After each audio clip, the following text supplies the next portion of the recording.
हमें Amperian palace का scene दिखाया जाता है जहां पर सब लोग चिल्ला कहते हैं बगावत। वाइसल वेरी डची ने यहाँ पर हमला कर दिया है, सारी आर्मी घुस आई है। तो वहां पे हमारा कैलिक्स कुछ स्पाइनों से लड़ाई कर रहा था, तो वो कहते हैं हमारे पास वेस्ट करने के लिए कोई टाइम नहीं है। तो कैलिक्स कहता है पीछे हट जाओ तो फिर मैं तुम लोग की जान बख्श दूंगा। तो तभी एडन भी वहां पर आ गया था। वो कहता है यंग मास्टर रुआन ने पेरीमीटर को सिक्योर कर लिया है, ग्रैंड ड्यूक आपको जाकर एम्पर से मिलना चाहिए। तो कैलिक्स कहता है बिल्कुल मैं ऐसे ही करूंगा। और तब वो एम्पर के दरवाजे के सामने खड़ा था, लेकिन तभी वो बड़े गुस्से से दरवाजा खोलता है। लेकिन वहां कमरे में एम्पर आराम से अपनी चेयर पे बैठा हुआ था, बिल्कुल पुरसुकून। वो कहता है फाइनली आखिर में ये तुमने कर ही दिखाया टेरिसन, तुमने बगावत कर ली। मुझे समझ नहीं आती कि आखिर तुम जैसा बास्टर्ड फिर से मर के जिंदा कैसे हो सकता है। तुम्हें मैंने इतनी बार मारने की कोशिश की थी, तुम वार में भी जाकर वापस आ गए हो। तो कैलिक्स कहता है ये सब कुछ खत्म हो गया योर मैजेस्टी, प्लीज आप अपने आप थ्रोन से नीचे उतर आए, क्योंकि आगे से इस पूरी सल्तनत की जिम्मेदारी मुझ पर होगी। तो उसका अंकल कहता है सच में, मतलब तुम लोगे थ्रोन, तुम? तो कैलिक्स कहता है मेरे पास कोई रीजन नहीं है कि मैं नहीं ले सकता, लेकिन अब आपकी ये सारी बातें करने से बहुत ज्यादा देर हो गई है। वाइसल वैली आर्मी और बहुत सारी नेशनल फोर्सेस वो पहले ही पैलेस में दाखिल हो चुकी हैं, और इसीलिए आप बिल्कुल भी हमारे खिलाफ नहीं जा सकते, क्योंकि आपने हम पे इल्जाम लगाया था ना कि हम लोग बगावत कर रहे हैं, तो अब आपको हम बगावत करके दिखाएंगे। इसी वजह से आपके पास जीतने का कोई चांस नहीं है लियम कर्टिस रेस्टल। तो तब वो हंसते हुए कहता है सच में तुम्हें लगता है मैं हार जाऊंगा? तुम मुझसे थ्रोन ले लोगे? मेरे पास जीतने का कोई चांस नहीं है, मेरे पास अभी भी बहुत सारी फौज है। तुम जैसा लोली बास्टर्ड आखिर वो मुझसे ऐसी बकवास क्यों कर रहा है कि वो मेरे से थ्रोन ले लेगा? तुम्हारा ख्वाब तो बहुत बड़ा है। क्या तुम्हें सच में लगता है कि अगर तुम इस सीट पे बैठे तो सब लोग तुम्हें एम्परर मान लेंगे?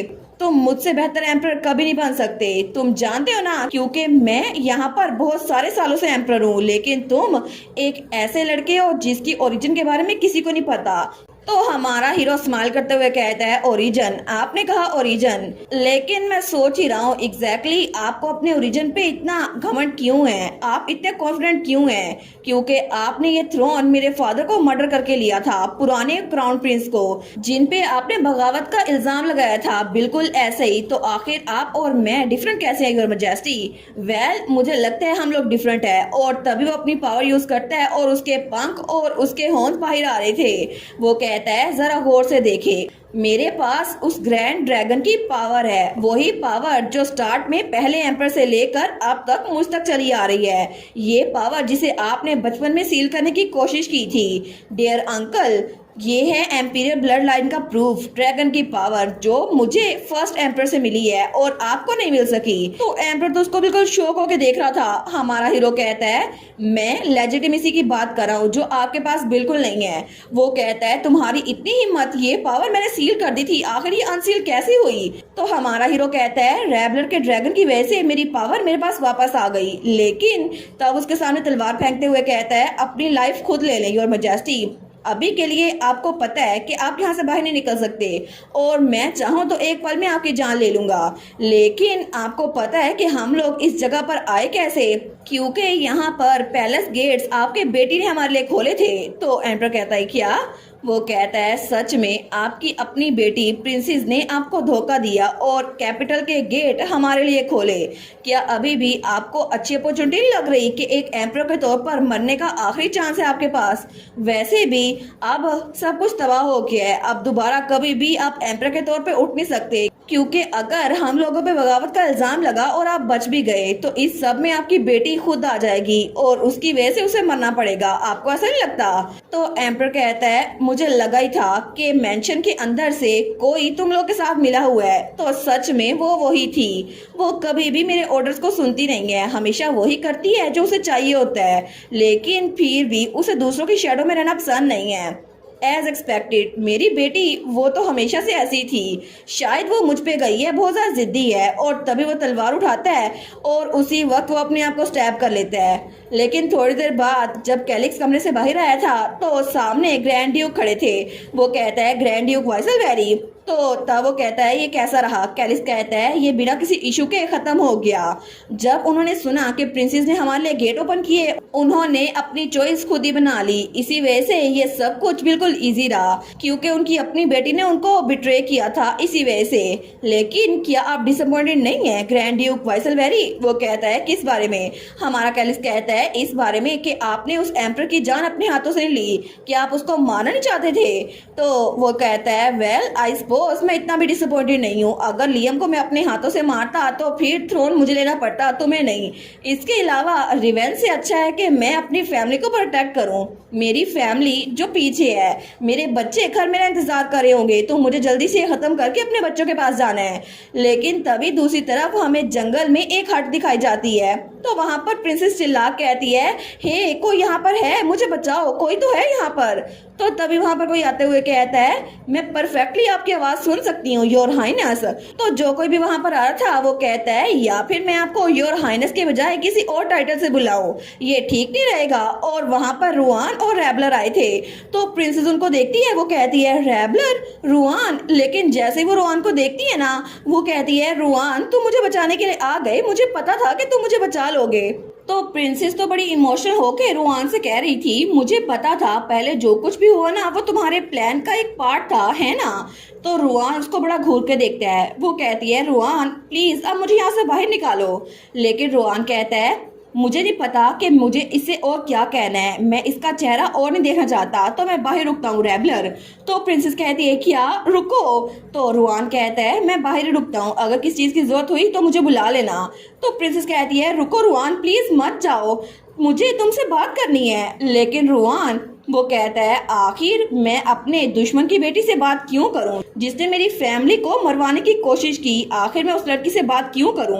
वो कहती है नहीं रुआन प्लीज मत जाओ, मेरी बात सुनो। लेकिन रुआन निकल गया था और पीछे रैबलर और प्रिंसेस ही थी। तो प्रिंसेस वो कहती है फिर से, एक बार फिर से रैबलर तुमने सब कुछ खराब कर दिया, ये सब कुछ तुम्हारी वजह से हुआ है। हमारी हीरोइन कहती है हम लोग एक बार फिर से मिल गए योर हाइनेस। तो प्रिंसेस उसको शौक होकर देख रही थी। रैबलर कहती है मुझे लगा नहीं था कि हम लोग इतनी जल्दी मिलेंगे, लेकिन आई गेस मैं आपको योर हाइनेस कह के नहीं बुला सकती। तो प्रिंसेस कहती है क्या तुम्हें पता भी है तुम क्या कह रही हो? सब कुछ तुम्हारी वजह से खराब हो गया, मेरी हैप्पीनेस रुआन सब कुछ तुमने चुरा लिया। तो रैबलर कहती है एग्जैक्टली मैंने किया ही किया है। वो कहती है क्या? हमारी हीरोइन कहती है क्या मैंने तुम्हारी पूरी फैमिली को एग्जीक्यूट करवाया, या फिर मैंने तुम्हें किसी और फैमिली में अडॉप्ट होने पे मजबूर किया, या फिर मैंने तुम्हारे फादर को ट्रेटर के तौर पर फ्रेम करने की कोशिश की? एक बार नहीं 2 बार। तुमने मेरी पुरानी फैमिली के साथ भी ऐसा ही किया था और अब भी तुम यही चाहती थी कि हम लोग ट्रेटर कहलाएं और फिर से तुम मेरी फैमिली को मुझसे छीन लो। तो प्रिंसेस कहती है तुम मुझे ब्लेम कर रही हो? क्या ये कोई क्राइम है कि मैं चाहती हूँ सब लोग मुझे पसंद करे? आखिर तुम्हें लगता ही क्या है, तुम्हारे पास तो स्टार्ट से सब कुछ था, फिर ऐसा क्यों कह रही हो रैबलर? तो हमारी रैबलर कहती है सच में? तो फिर तुम्हारे पास किस चीज की कमी थी? तुम्हारे पास वो दोस्तें थी जो तुम पे ट्रस्ट करती थी, तुम्हें सपोर्ट करती थी, और रुआन जो सिर्फ तुम्हारी तरफ देखता था, और तुम्हारे पास फादर थे जो तुम्हें अनकंडीशनली प्यार करते थे। लेकिन तुमने ये सब कुछ अपने हाथों से बर्बाद किया। पुराने एम्परर रस्टर ले अभी थोड़ी देर पहले अपनी लाइफ खुद ही ले ली। तो प्रिंसेस कहती है क्या तुम्हारा क्या मतलब है? मेरे फादर को तुमने क्या बोला? आखिर वो कैसे हैं? क्या किया तुमने मेरे फादर के साथ? तो हमारी हीरोइन कहती है मैं उम्मीद करती हूँ कि इसका इल्जाम भी तुम मुझ पे ना डाल दो, ये सब कुछ तुम्हारी वजह से हुआ।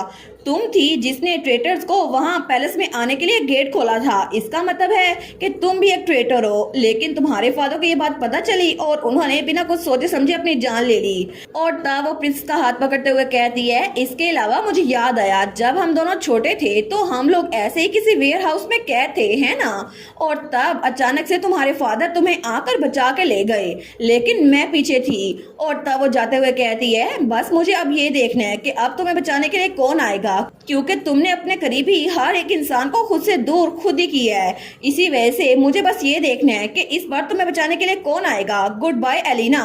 लेकिन पीछे प्रिंसेस एलिना वो तो बहुत रो रही थी। वो सोचती है फादर क्या मेरी वजह से ये सब कुछ हुआ? लेकिन मुझे चाहिए क्या था? मुझे तो बस खुशियां चाहिए थी, आखिर मुझे ये खुशियां मिल क्यों नहीं पाई? लेकिन उसे अभी तक अपनी किसी गलती का एहसास नहीं हुआ था।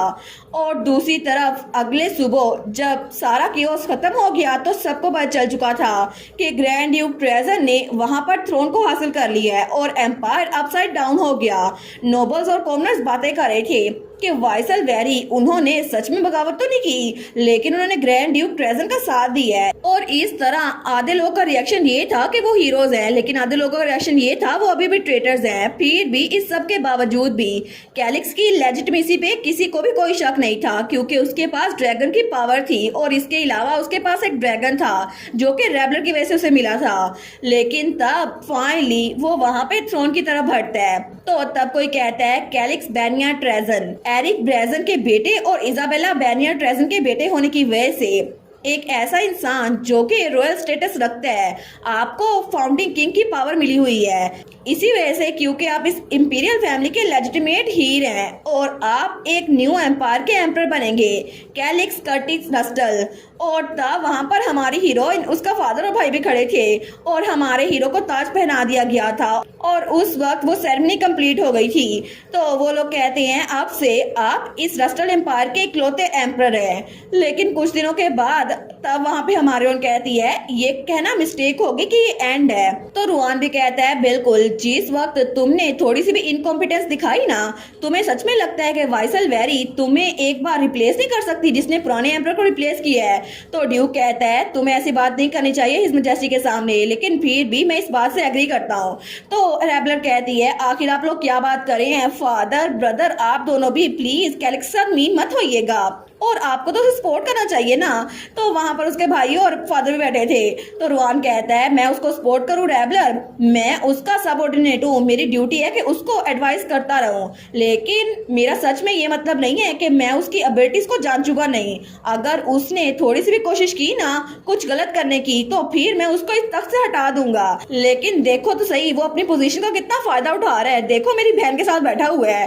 तो तब वो बड़ा घूर के कैलिक्स को देख रहा था। तो ड्यूक कहता है करंट एम्पर वो तो जरूर तुम्हारे लिए स्पेशल होंगे रेबलर, क्योंकि हमसे पहले तुम उसे जानती थी।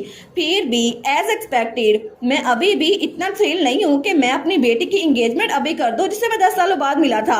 हमारे कह दिया है ओ फादर सीरियसली आप क्या कह रहे हैं, और एंगेजमेंट बिल्कुल नहीं, हमने इस बारे में कोई बात नहीं की। तो कैलिक्स कहता है रेबलर क्या तुम एम्प्रेस की पोजीशन को रिजेक्ट कर रही हो।